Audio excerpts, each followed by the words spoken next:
Assalamualaikum guys. Aku ada satu barang kat sini. Kau teka apa benda ni? Inilah dia pelapik kaki yang aku beli daripada Shopee guys. Murah je guys.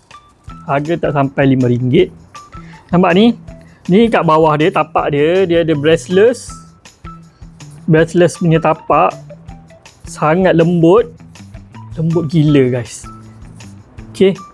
Korang boleh masukkan ke dalam kasut korang. Letak je. Dan korang bila korang pijak tu, korang akan rasa lembut. Sangat lembut. Ada pelbagai pilihan warna. Ada warna hijau ni. Ada warna oranye dan ada warna kelabu kata silap aku. Dan ada warna hitam. Okay. So aku pilih yang ni. Senang guys. Senang dan selesa. Selesa guys. Bila pakai sangatlah selesa. Murah guys benda ni. Nampak? Ni aku pilih saiz 41, 42. Nampak ni saiz dia.